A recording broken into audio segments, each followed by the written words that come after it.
Comrades, welcome back to Transport Fever, and what a long time it has been. But you know, the good thing and really the advantage of any video game is that once you load it up, it's right there where you left it off. So let's quickly have a look at what's happening here. I think our plan now should be to start wrapping up this series. It might take 1 or 2 episodes to give this series a dignified send-off, which is really what I'd like to do. But I do think it's getting a bit long now. In the future, I've learned so many lessons from this. I would definitely like to do another Transport Fever series, but that will be, I think, with a custom map, and I've already identified a potential candidate. And there we can then implement all of the lessons that we learned with this one. So I think there is a good prospect in the future of, carrying on with Transport Fever, apart from the European campaign, of course, which I still have to complete several of the missions. I've only actually recorded the first one so far. So it's going slow, but, there's a saying, don't worry when you're going slow, start worrying when you stop. So let's not stop. And with that said, let's play. So the big thing, I think, in the last few episodes was the addition of this new train line for the stone pickup. So let's just see what's happening here. Is it being profitable? It is. It does seem to be, but not by much. As you can see, last year in 1984, it only made a little bit of money, 280,000. That's still sufficient, but I don't think we're moving enough stone here. You can see the train has left and there's still 234 remaining. Let's see, where's the next train? It should be near the drop-off site. There we go, it's somewhere under the tunnel. And they cross here, so that makes it a bit tough to spot sometimes, but it should be coming out now. There we go, let's hop on board and just turn off all of the costs that we have to pay every month, because that does become a bit overwhelming. So it carries 144, so together we have 288. So I'm thinking either we should add another train onto this line, or we should make these longer, but I think that's not a possibility. I think they're already pushing the limits there. So as soon as we have enough money, let's buy another train, because this is something that's giving us a good amount of income here. And we can see there's nothing waiting here. There's no construction materials because we're not getting stone fast enough. So let's see, how much would this cost? What kind of locomotive did I use for this? It's one of those, unfortunately we can't see, but it should be easy enough to find. Buy trains, and this one here, the EMDs, that's right. So one of these we can afford now already, so let's purchase that. And wagons, I think the gondola is the only choice, so that makes it easy. And of course we want stone. Now this is going to be an expensive exercise. We can only buy 2 at the moment, and that will give us 36, but already that would be good, but I'd like us to at least buy a few more. It might be too much to have another full train on this line, but if that happens we can always sell it or reduce some of the wagons, so that I think we can buy another one. Nope, not enough money. Now that's another thing, we've been taking on a lot of debt lately. So you can see we've got 58 million that we have to pay back, and that is a big problem. I think that's another mistake that I made in the last, let's say, 5 or so episodes, because instead of just waiting for the money to come in, I've been basically growing from debt, and that's never a good thing, because the interest payments, as you can see, now total over 1 million a year. So obviously we still have to pay for the vehicles as well and any new infrastructure. So over time that has meant that we are in a deficit in the last few years, which means we're not even getting any money to pay off the loans with. So that is a very bad thing. But hopefully if we can get another train running here, I would say with at least 2 more of these gondolas, then we can start really pushing out those construction materials and hopefully getting some more money. So now I think the focus must not be on getting new routes or new goods to move. It should just be maximizing the things that we have already. I can get another one. So how much is that? 90. Let's push it a little bit more. 108. Can I push it even more? See, there's my problem. I take things too far.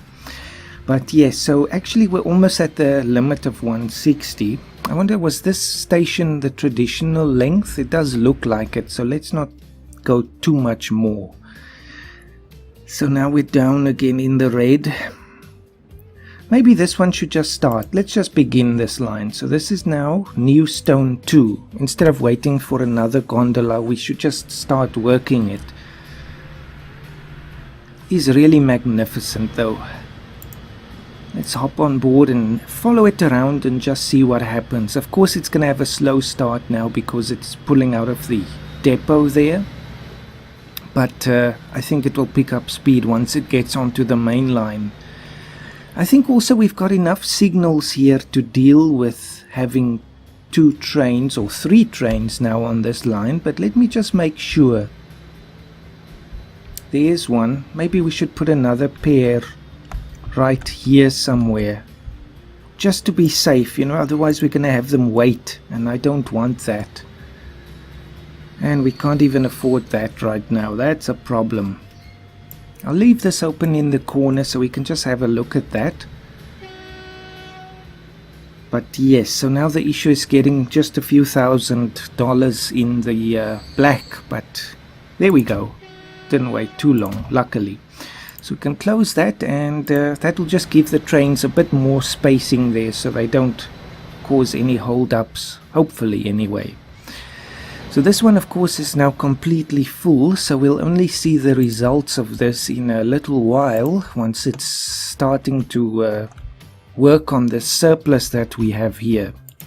It's 160 now, so I think it already makes a difference. Something in this series that didn't quite work out as I hoped was the whole airline industry, and I think there again there's a lot that I could do differently next time.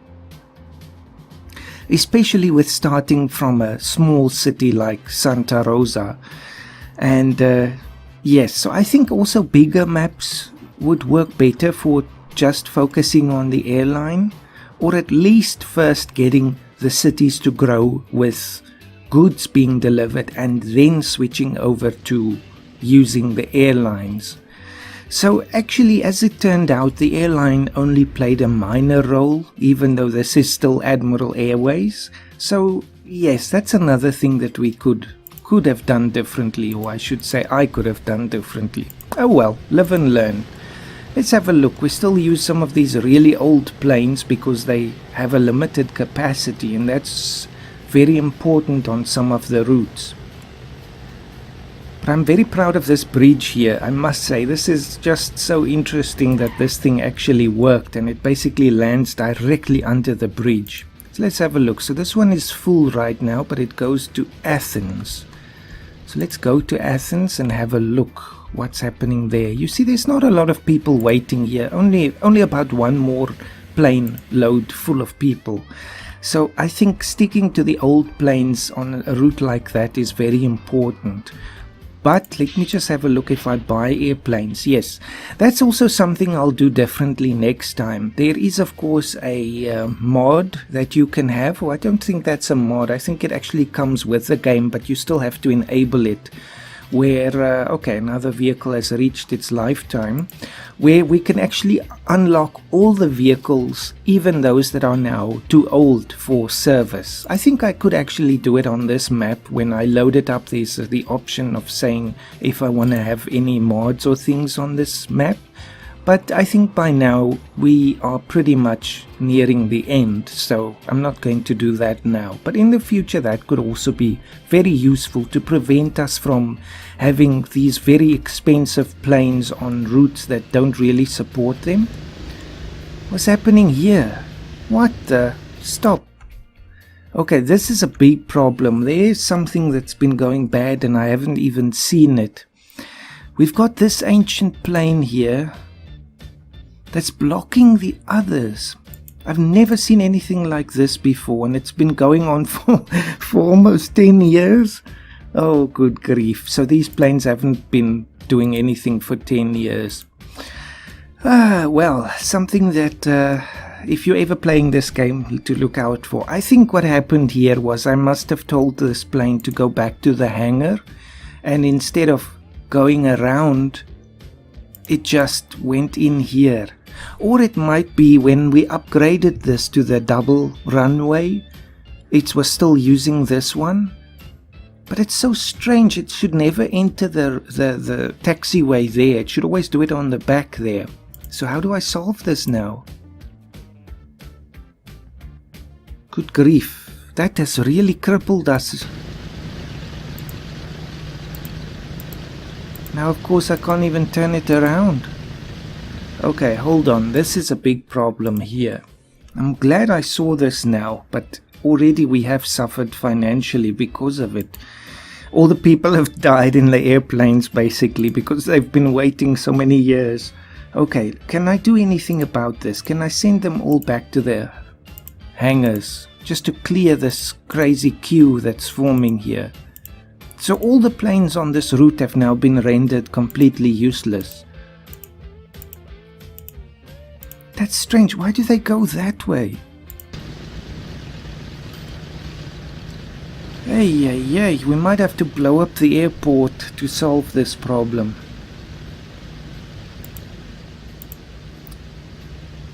Just because of this last one here. It doesn't want to turn around. No, alright. I'm gonna have to blow up the airport. This is now a drastic measure, but this is a crazy thing. Vehicle in the way. I can't even do that. Okay, so I guess the series comes to an end much quicker than I thought. What is this situation? Clearly this is a bug, and I've never seen anything like this where it goes into the airfield or airport against the traffic. And I can't do anything about it. See, I'm saying reverse course, but nothing. What if I put it on another route or something? No, it's stuck there. Put it on Santa Rosa. No, it's a bug. So the whole thing collapses at this point. That's a pity. And of course now I can't delete it because of the vehicle in the way. Wow, that is amazing. Okay, so next time I'll have to be really careful about upgrading the airport, but I don't think that's what caused it. It must be because this thing was being sent back to the airfield or something. It could be that it was coming out here onto the runway to leave. No, it is it's confusing. No, it should never go backwards there. It should always go here. But it could be that it was coming out here to leave now, and then at that point I said go back to the hangar. So instead of going out to the runway and going around, it decided at that point to just turn back. And of course that broke the whole thing now, and it won't reverse course. See, Santa Rosa Airfield is the destination, but it's stuck. Well, okay, well that's that for this series, I guess. That's unfortunate, but oh well, I at least wanted to end this off properly, but that now basically forces my hand, because there's no use of having an airport with several airplanes that's doing absolutely nothing and just costing us hundreds of thousands of dollars every year. Look at that. Since 1980, what was that, 81 I would say was the last year it made profit, and then it just got stuck. But this one in the front has been here since, I would say, 1980. So that is not good, and this latest one also 81 more or less. So yes, I don't know if there's anything I can do about this. Try once more. Vehicle in the way. No. Okay, well that does it then. Let's have a quick review of what happened in this series just before we end it off. So obviously we started here in Santa Rosa, but my dream of having this airport become a major hub never materialized. Partly because I didn't push hard enough to grow Santa Rosa and just moved over to Alexandria, and then of course there was no one who wanted to use this anymore. And then of course with the train, that was the final nail in the coffin of this airport, and the lovely little park that we made. I think this was the first episode to make it nice for the people who want to visit the airport, but in the end it just was swallowed up by the desert there. Oh well. So Santa Rosa grew to be quite a bit larger than it was because of the railroad there. St. Louis is much bigger. Let's have a quick review of the towns on the map.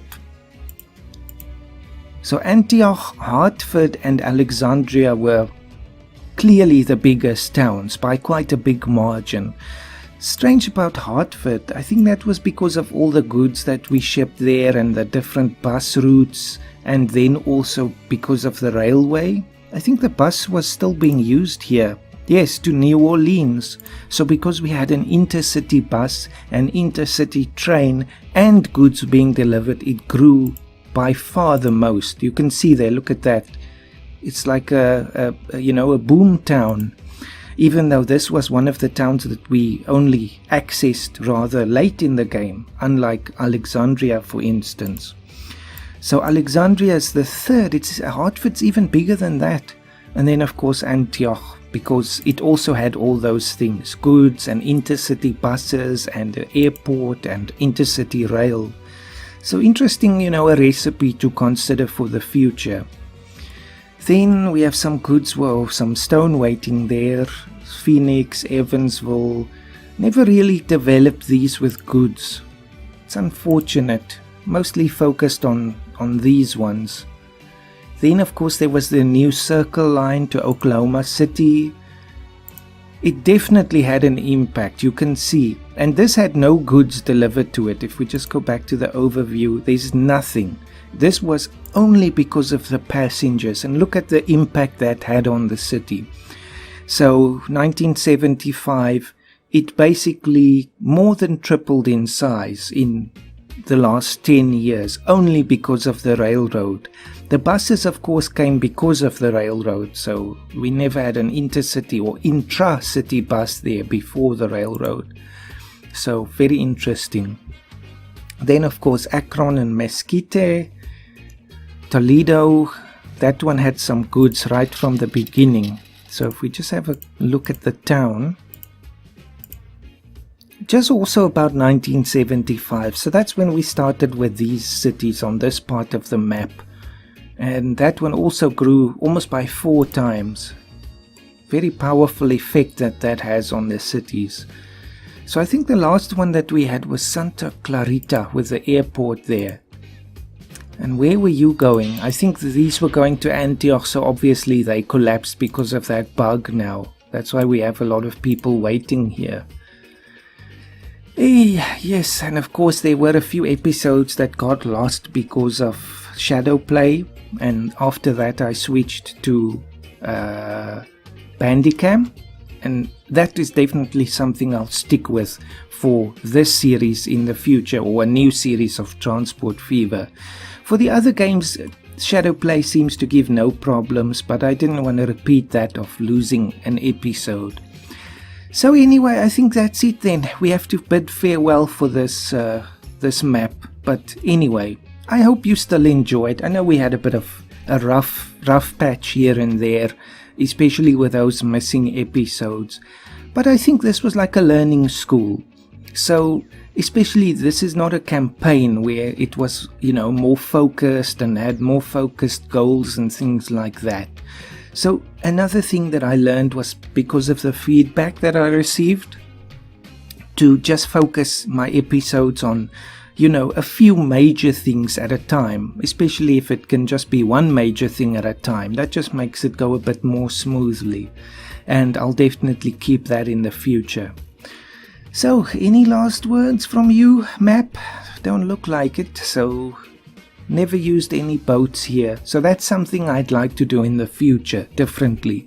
Obviously, there was no reason to here, because the only town near to the water was Santa Clara, and there was no real need to ship any industrial goods or anything like that. So that's definitely a focus for the future, to have a map that has a lot more water and that gives us a lot more options for ferries and that sort of thing. Then also, I think I'd like to start in the steam age next time. It might be a bit more of a slow start then, but the advantage of that will be, as we now found out here, it will give us many more years to build up the cities before we even start with the airline industry. So I think that'll be a good thing. But of course the airline will still be important in any future game, but the focus won't be only on that like I planned for this series originally. Oh well, that's how it goes, I guess. So that concludes this series. I still hope you found some enjoyment in it and that you will look forward to another one in the future.